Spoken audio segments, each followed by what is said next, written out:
So dear students, welcome again in this lecture room.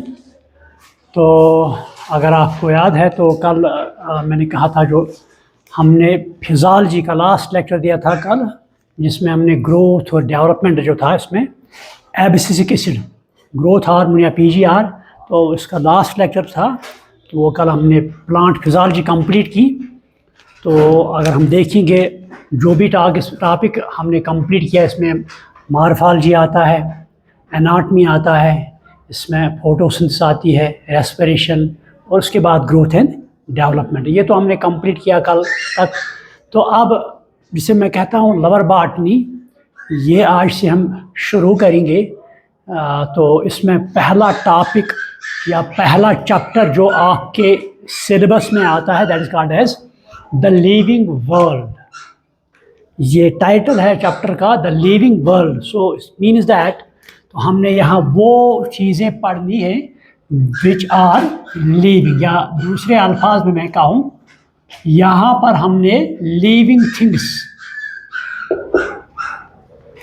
यहाँ पर हमने लिविंग थिंग्स पढ़ने हैं, डिस्कस करने हैं।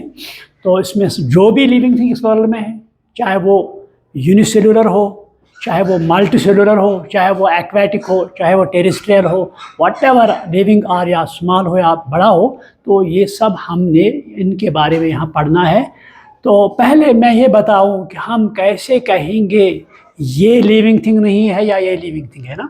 तो आपने पढ़ा होगा, अगर आप देखेंगे चौथी जमात से लेके, है ना, जब छोटे होते हैं बच्चा, उसे हम कहते हैं व्हाट आर लिविंग थिंग्स। तो आज यहाँ हम इनको एलाबरेट करेंगे। तो लिविंग थिंग्स अगर ले लेंगे तो हम उस सबस्टेंस या उस चीज़ को लिविंग कहते हैं जिसमें कुछ कैरेक्टर होता है। देयर आर सम कैरेक्टर्स, अगर वो कैरेक्टर इस बॉडी में प्रेजेंट हो, हम उसे कहेंगे लिविंग थिंग है। तो फर्स्ट इज़ दैट ग्रोथ, है ना, उसमें ग्रोथ होती है। जब ये बढ़ता है, चाहे प्लांट हो, एनिमल हो, ये जब बढ़ेगा तो we can say it is living thing. या हम कहेंगे इसमें मूवमेंट, है ना, मूवमेंट होती है। एनिमल की बात करेंगे, वो होल अपनी बॉडी मूव करता है from one place to another place. Plant की बात करेंगे तो इसमें जो पार्ट्स ऑफ प्लांट है, लीफ है, रूट है, स्टेम है, ये भी मूवमेंट दिखाते हैं। तो second is next part is that they need food material, है ना। जो भी लिविंग थिंग इस वर्ल्ड में, they need all need food material. Without food material हम जिंदा नहीं रह सकते, क्योंकि एनर्जी का सवाल है, एनर्जी फूड से आता है। तो food is very essential for living things. So next is reproduction. Reproduction, तो रिप्रोडक्शन जो है वेरी इंपॉर्टेंट प्रोसेस है, क्योंकि जो भी ऑर्गेनिज्म इस वर्ल्ड में है, चाहे वो प्लांट है या एनिमल है, इनमें एक इनहेरेंट पावर होता है। आपने 12th में पढ़ना है या आपने 10th में पढ़ा होगा रिप्रोडक्शन, वहाँ आपने थोड़ा बहुत इसके बारे में पढ़ा होगा, या 7th क्लास में भी ये आता है रिप्रोडक्शन। तो 12th में आपको डिटेल में पढ़ना है ये, या आपको शायद मेरे ख्याल में एनिमल फिज़ोलॉजी वहाँ आपने पढ़ी होगी। तो यहाँ पर भी ये रिप्रोडक्शन जो है ये इनहेरेंट पावर होता है। ये हम किसी पर ठोसते नहीं हैं कि आप प्लांट, आप सीड बना लो, किसी एनिमल पर ठोसते नहीं हैं कि आप अपना बच्चा पैदा कर लो। ये इनहेरेंट पावर होता है। तो इसका मकसद यही है, जो जनरेशन है इसको कंटिन्यू करना है, तो in order to maintain the continuity of race. तो और भी बहुत से फैक्टर्स है ना, फीलिंग्स है या बाकी फैक्टर्स। तो इनके एतबार से जब एक ऑर्गेनिज्म या एक सबस्टेंस में ये कैरेक्टर्स हैं, तो हम कहेंगे it is living thing. Clear? तो जब लिविंग थिंग की बात हम करेंगे, तो या इस वर्ल्ड में हम अब देखेंगे लिविंग थिंग कितने हैं, how many organisms are there. तो इसका काउंट करना बहुत ही मुश्किल है, लेकिन फिर भी कुछ साइंटिस्ट इसके पीछे लगे हैं, उन्होंने इसकी count may be something 24 there, but उन्हें काउंट किया है। तो अगर हम देखेंगे यहाँ इस वर्ल्ड में there are 1.7 to 1.8 million species. अगर हम ले लेंगे पूरा का पूरा वर्ल्ड ले लेंगे, तो इस वर्ल्ड में अगर देखेंगे जो काउंट हमारे पास आ गया है, जिनके फीचर, जिनके कैरेक्टर्स या जिनके बारे में पढ़ा गया है, तो there are 1.7 to 1.8 million species. एक तो ऑर्गेनिज्म, एक स्पीशीज मतलब हम यहाँ पर जमा है, वी आर ए स्पीशीज, हम एक सिंगल स्पीशीज है। इसी तरह यहाँ पर कितने हैं, 1.7 मिलियन टू 1.8 मिलियन, और 1 मिलियन में कितने आते हैं, 10 lakhs। So it mean 17 lakh to 18 lakh species are there present in the world. So इससे हमें पता चलता है कि हम ही सिर्फ एक स्पीशीज नहीं है, हमारे भी और ज़्यादा स्पीशीज हैं। तो जब ये स्पीशीज हम देखते हैं, क्या कोई किससे मिलता जुलता है, कोई स्पीशीज किससे मिलती है कोई species. For example human being ले लेंगे, उसको हम बाकी एनिमल्स के साथ कंपेयर करें, इनमें ये मिलते जुलते हैं, ये स्ट्रक्चर के एतबार से मिलते हैं, मत मिलते हैं, सेम है या ये सेम नहीं होते, they are different. Because that means they show variation, all the species in world show variation, इनमें वेरिएशंस है, या हम कहेंगे डिफरेंसेस आर देयर, है ना। अगर हम ह्यूमन बीइंग, ये एक स्पीशीज है, अब मेरी तरफ देखो, हम एक लेने के, ये ह्यूमन बीइंग, ये एक स्पीशीज है। इस स्पीशीज में there are 2 types of organism, male female, they are totally different. और मेल की हम शक्ल देखेंगे, फिर फीमेल की, सो देयर इज वेरिएशन। तो ये एक स्पीशीज है, एक ही स्पीशीज में डिफरेंस। हमारे पहले कहा जाता था, जब स्पीशीज डिफाइन करते थे तो उस वक्त ये कहते थे a group of organisms which have same structure and function. पहले कहा जाता था group of organisms which have same structure and function, और बाद में अब इस वक्त हम देखते हैं मैन एक स्पीशीज है, ह्यूमन बीइंग एक स्पीशीज है, लेकिन इस स्पीशीज में 2 टाइप्स ऑफ ऑर्गेनिजम्स आ गए, मेल और फीमेल। सो एक ही स्पीशीज देयर आर वेरिएशंस। आपको समझ में आता है खुद। सो दे शो वेरिएशंस। तो वेरिएशन किस एतबार से, नंबर 1 इन शेप। अगर हम शेप देखेंगे स्पीशीज की, डिफरेंट स्पीशीज की, क्या शेप सेम होती है, ये भी वेरी होती है, ये डिफरेंट होती है। इसके बाद हम ले लेंगे साइज, तो साइज में भी वेरिएशन है दिया।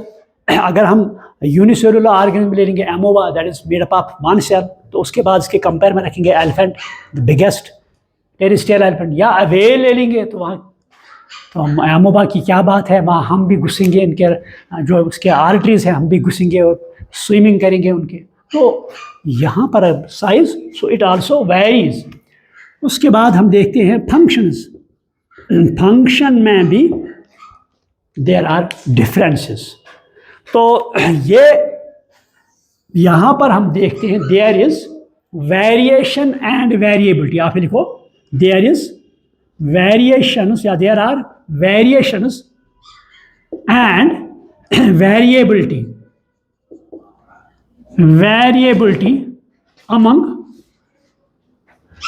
among different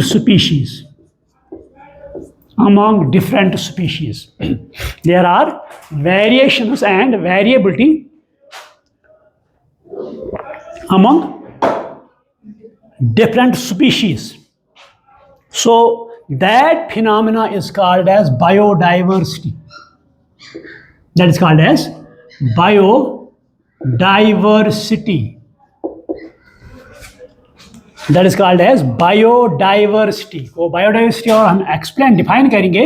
It is a phenomena which refers to variations and variability among organisms.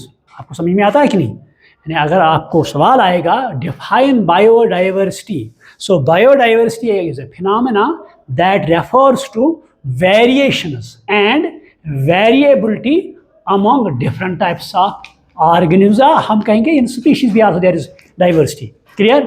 तो ये बायोडाइवर्सिटी जो है ये स्पीशीज में भी होती है एट स्पीशीज लेवल, ये एट जेनेटिक लेवल भी हो सकती है, ये एट इकोसिस्टम लेवल पर भी हो सकती है। इकोसिस्टम यानी अगर हम देखेंगे बायोडाइवर्सिटी, वेरिएशंस, वेरिएबिलिटी, अगर हम एक स्पीशीज ले लेंगे उसमें भी वेरिएशंस है, डिफरेंसेस है, चाहे उसका फंक्शन ले लेंगे, चाहे इसका शेप ले लेंगे, इसका साइज ले लेंगे, सो देयर आर वेरिएशंस।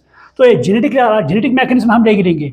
इंसान का जेनेटिक मेकअप, इंसान का जेनेटिक कॉन्स्टिट्यूशन, अगर इस जेनेटिक कॉन्स्टिट्यूशन को दूसरे स्पीशीज़ के साथ कंपेयर किया जाए तो there are variations, there is difference. तो हम कहेंगे सो ये बायोडाइवर्सिटी, ये स्पीशीज लेवल भी है, ये जेनेटिक लेवल भी है, ये इकोसिस्टम। What is ecosystem? तो इट इज लॉट एरिया हम ले लेंगे, तो इस एरिया में there are different types of species, तो वहाँ पर भी देयर इज बायोडाइवर्सिटी। सो हम कहेंगे variations and variability of organisms in a particular area or in a given area, that refers to biodiversity. Clear? ये क्लियर हुआ कि नहीं? तो इसके बाद हम देखते हैं, जब इतने स्पीशीज हैं यहाँ वर्ल्ड में, जब इतने स्पीशीज हैं, इतने ऑर्गेनिज्म इस वर्ल्ड में हैं, तो हमने इनके बारे में पढ़ना है, हमने इनके बारे में उनको क्लासीफाई करना है, उनको नाम देना है। तो यहाँ पर हमने कोई एक स्पेसिफिक सब्जेक्ट हमने लेना है ना। मतलब मान लो ये प्लांट है, यहाँ पर ये एनिमल है, इसका नाम क्या है, ये किसके साथ आएगा, ये किसके साथ आएगा, तो we should have a specific subject. तो इस स्पेसिफिक सब्जेक्ट के लिए हमें एक ब्रांच है, that is called as taxonomy. Taxonomy, ये आप लिखो, taxonomy.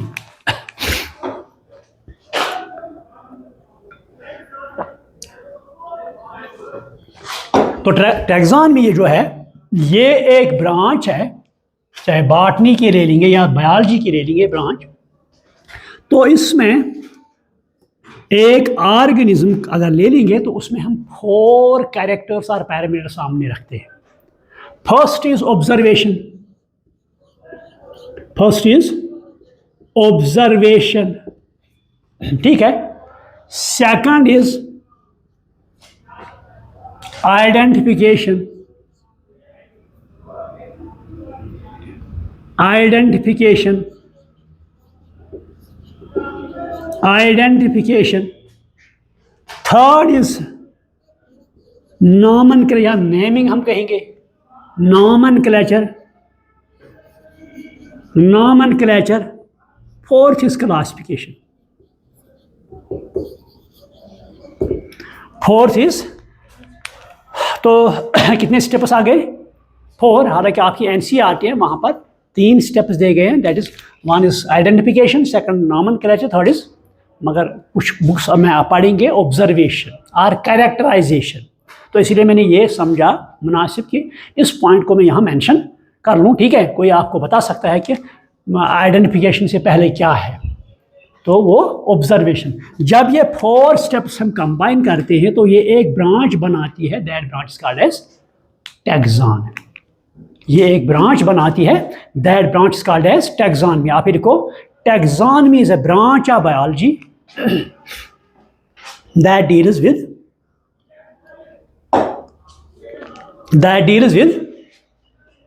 Observation, that deals with number 1 observation, number 2 identification, number 3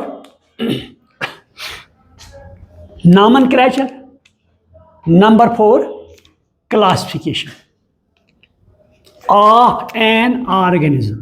आप ये लिखो लास्ट में, of an organism, the branch which deals with the study of observation, identification, nomenclature, classification of an organism। अगर हम एक, मान लो हम कहीं जा रहे हैं, रास्ते में हमें एक ऑर्गेनिज्म मिला, ठीक है, हमें एक ऑर्गेनिज्म मिला, तो पहले क्या करते हैं हम?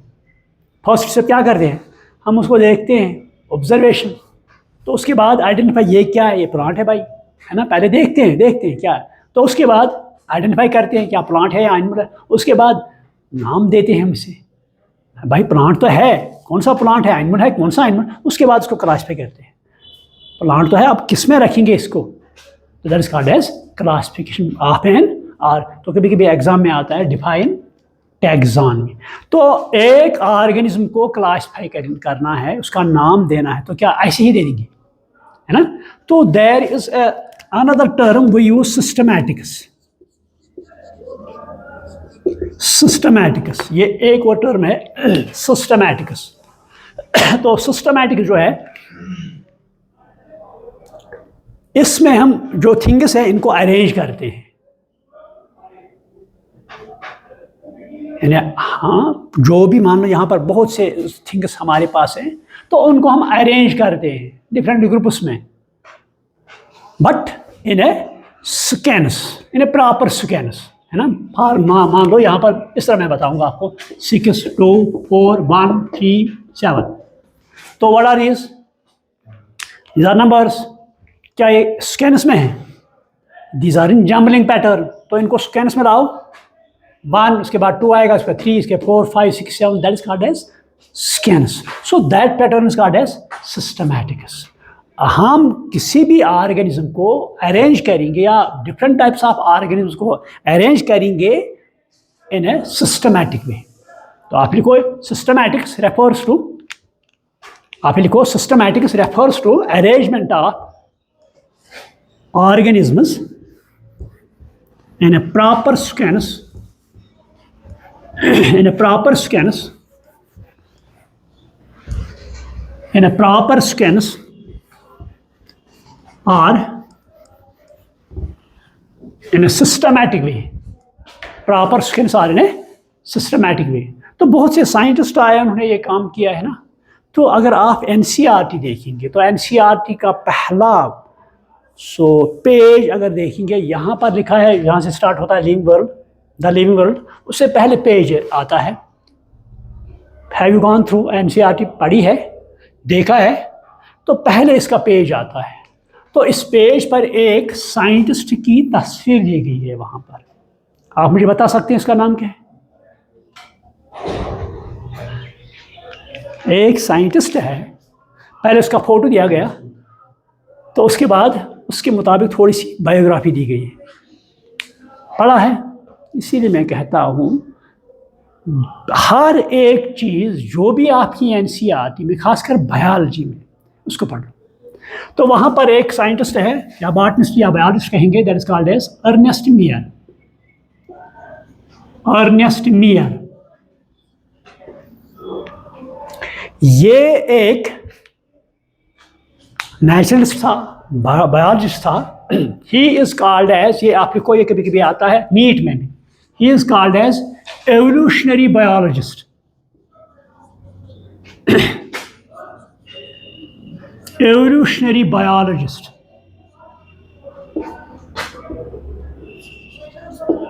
ये पॉइंट आप लिखो, नीट में आ सकता है point. He is called as evolutionary biologist. तो इसने बहुत काम किया है। He was from Germany.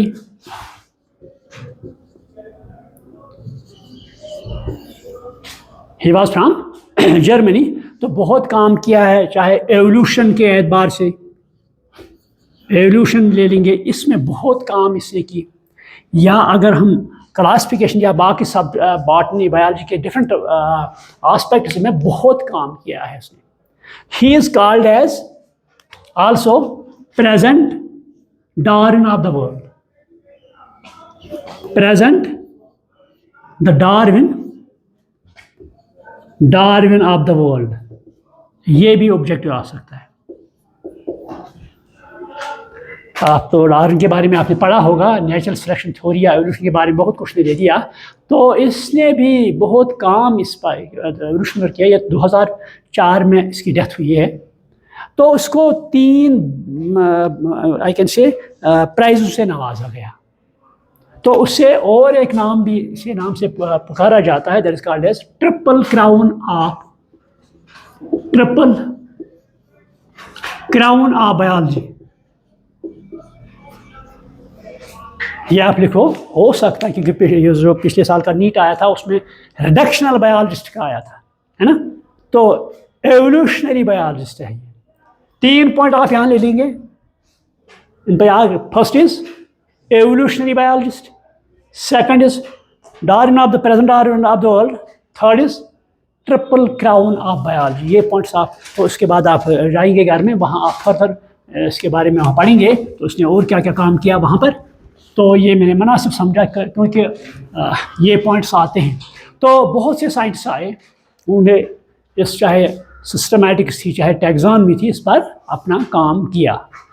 तो यहाँ पर मैंने कहा टैक्सॉनमी मैंने इसमें 4 पॉइंट्स ले लिए, है ना। 4 points. First is observation, second is identification, third is nomenclature, fourth is classification. तो पहले देखो ऑब्जर्वेशन, ये हमें पता है क्योंकि जब भी कोई नया चीज़ हम देखते हैं तो फिर पहले हम ऑब्जर्व करते हैं, है ना। मगर observation should be on scientific basis. हमारी ऑब्जर्वेशन नहीं कि हमने देखा है ऐसा ही होता है ना। कश्मीर में ऐसी प्रॉब्लम है, जब भी हम कोई नया चीज़ देखते हैं तो हाँ ये होता है, अरे मैंने बहुत से देखे, अच्छा इसका नाम क्या है, अरे बहुत देखे हैं, अब नाम की क्या आपको चिट्ठी पड़ी है ना, हमें प्रॉब्लम है ये। तो observation should be on scientific background. तो उसके बाद हम इसको आइडेंटिफाई करते हैं। तो आइडेंटिफाई के बाद जो है नॉमेनक्लेचर। तो यहाँ पर हम स्ट्रेस दे देंगे किस पर, नॉमन आप लिखो, आप नॉमेनक्लेचर, नॉमेनक्लेचर इस पर डिस्कस करेंगे। पहले मैं ये बताओ नॉमेनक्लेचर है क्या। नॉमेनक्लेचर एक्चुअली देखते हैं, कोई भी ऑर्गेनिज्म इस वर्ल्ड में उसका अपना नाम है, चाहे वो नाम रीजनल हो या वर्ल्ड लेवल पे कोई नाम होता है। फॉर एग्जाम्पल यहाँ पर आप स्टूडेंट बैठे हैं, तो अगर मुझे किसी को पुकारना हो तो मैं किसे पुकारता, नाम के साथ, है ना, नाम। तो नाम इज़ वेरी इंपॉर्टेंट। तो यहाँ पर जब हम दो चीज़ें हैं यहाँ पर, one is called as plants, second is called as animals.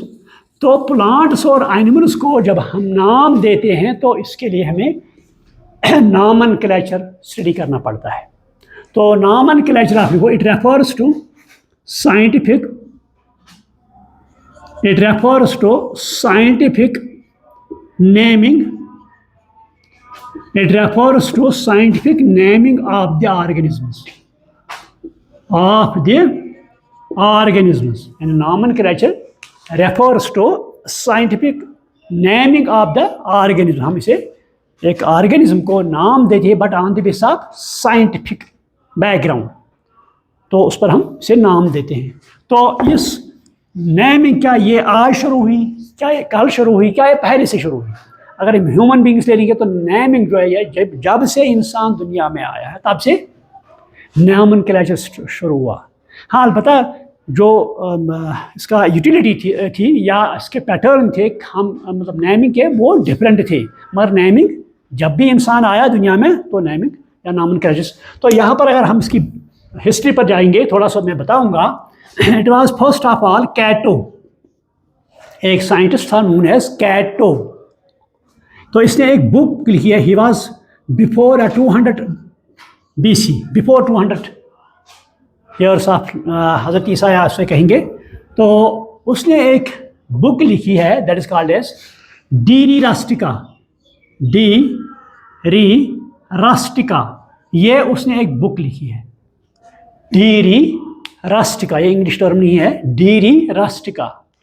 तो उसने इसमें जो ऑर्गेनिज्म थे प्लांट से उस वक्त उनको नाम दिया था, दो नेम दिए थे एक ऑर्गेनिज्म को, यानी टू नेमिंग सिस्टम।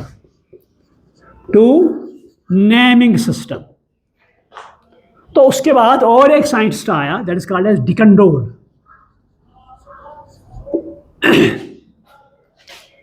डिकनडोल और एक था, हालांकि एनसीईआरटी में नहीं है आपकी, लेकिन फिर से मैं बताऊं आपको थोड़ा बहुत।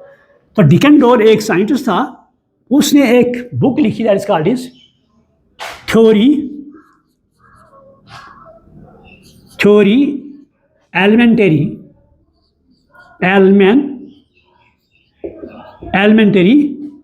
D la Botanique. इसने एक बुक लिखी that is called as Theorie Elementaire de la Botanique, BOTANIQUE, de la Botanique. उसमें भी इसने नेमिंग पर बहुत कुछ लिखा है। तो कभी कभी ये मतलब यहाँ पर दो नेम्स थे जिसका अर्थ बाइनोमियल। तो कभी कभी एक ऑर्गेनिज्म को दो नाम से ज़्यादा नाम रखे गए, that is called as polynomial,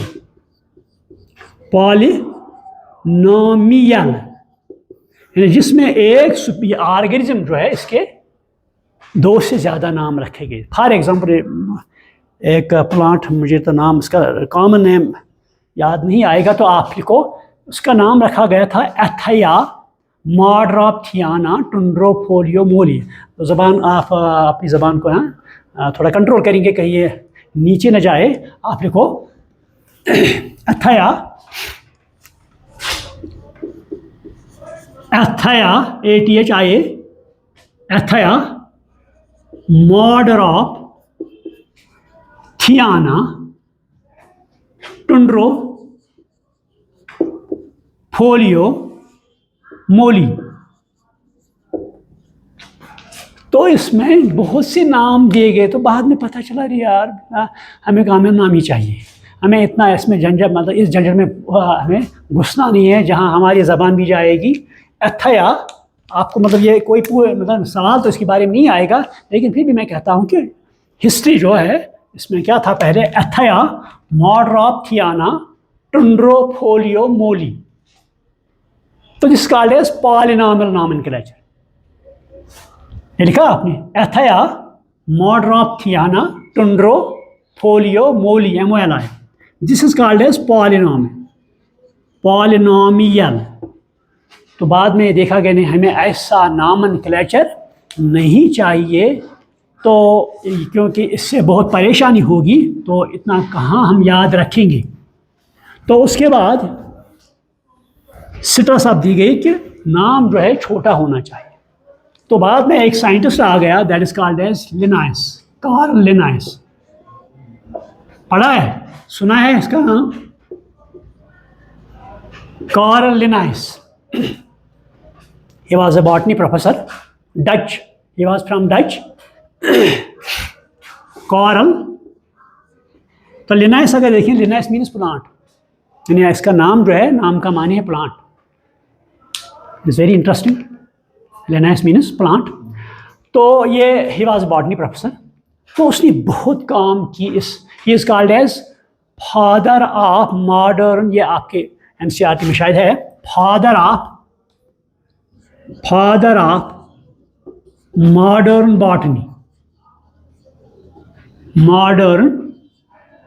botany, तो इसने बहुत सी किताबें लिखी हैं। Number 1 Systema नेचुरी।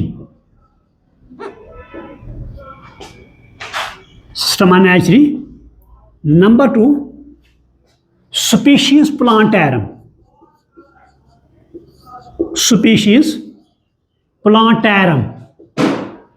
ये इसने बुक लिखी। और एक बुक है दैट इज कॉल्ड जनरा प्लांटैरम।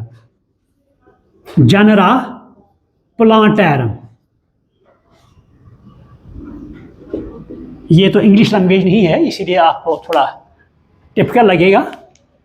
तो इसने लगभग 7000 स्पीशीज, एक तो ऑर्गेनिज्म आता है, लगभग 7000 स्पीशीज डिस्क्राइब किए। इसने बहुत ही काम की टैक्सोनॉमी में। इसने मोर देन या about 7000 species of organism including both plants and animals, both plants and animals.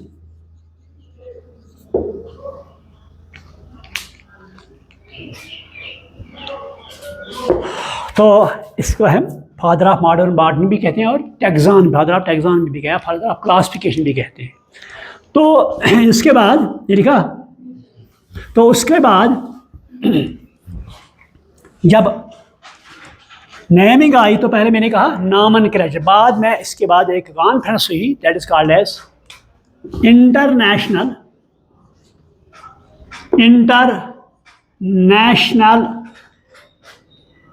Congress या ज़ूलॉजी या international congress for zoology. International congress for zoology, या दूसरी तो 1948 में हुई। इसमें तमाम के तमाम साइंटिस्ट आ गए। और एक बॉटनी के लिए that is called as international congress for botany, that was in 1950। International congress for zoology and international congress for botany. तो इसमें वो तो 48 में हुई, ये 50 में हुई, 1950 में। तो सारे के सारे साइंटिस्ट आ गए, ये कंबाइन हुए, तो उन्होंने सोच विचार किया इस पर, नहीं नेमिंग जो है क्या होना चाहिए क्या नहीं होना चाहिए, तो फिर उन्होंने एक कोड बनाया। तो that code is called as ICBN number 1, ICBN number 1। Number 2, तो ये कोड जो बनाया ये उस वक्त भी साइंटिस्ट आ गए, दैट वाज इन 1975। एक तो क्या है ICBN, एक तो है ICZN,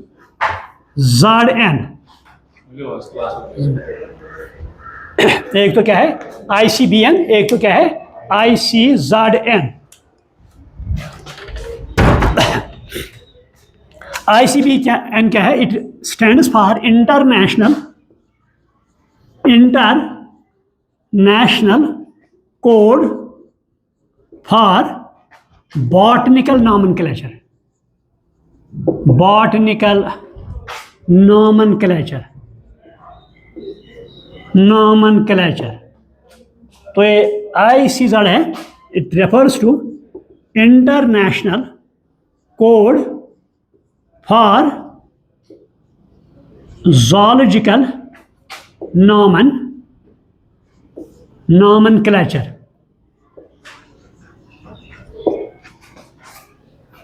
यानी प्लांट्स के लिए क्या आ गया ICBN, तो एनिमल्स के लिए क्या आ गया ICZN। क्लियर?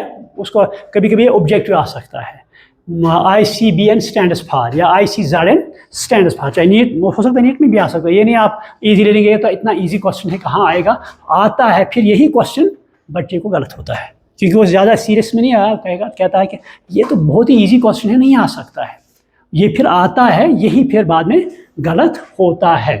तो ये कोड बनाया गया, तो उसके बाद ये कहा गया कि जो नाम हम दे देंगे, that naming is called as binomial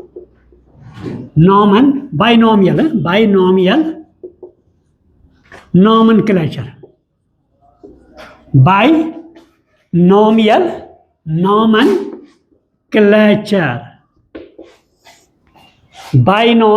nomenclature. तो बाई मीन्स 2। यहाँ पर बताया गया जो एक ऑर्गेनिज्म है, स्पीशीज है, इसके 2 नेम्स होने चाहिए। यानी ए स्पीशीज शुड हैव या should contain 2 names. 2 names. A species should have or should contain 2 names।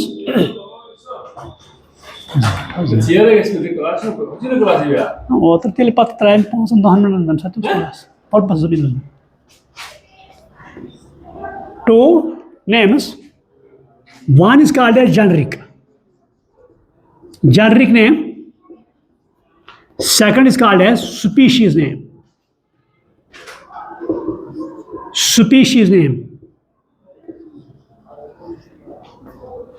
One is called as generic name, second is called as species name।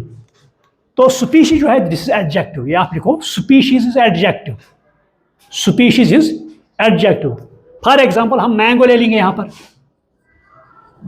Mango जो आपकी NCERT में example दी गई, mango का scientific name है Mangifera या आप Mangifera पढ़ेंगे, Mangifera indica.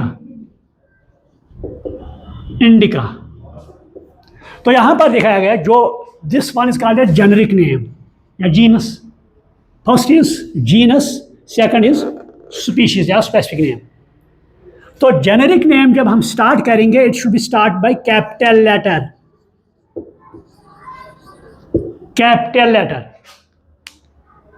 Species should be by small letter. Generic name क्या है? कैपिटल लेटर से हम स्टार्ट करेंगे और स्पीशीज नेम को हम स्मॉल अल्फा या लेटर से। तो मेरे ख्याल में शायद टाइम ओवर हुआ, so I should stop over here. कल हम इस नॉमेनक्लेचर जो है ये यहाँ रहा, तो कल हम इसको कंटिन्यू करेंगे। तो कल के लेक्चर में हम इसको कंप्लीट भी करेंगे। Thank you very much.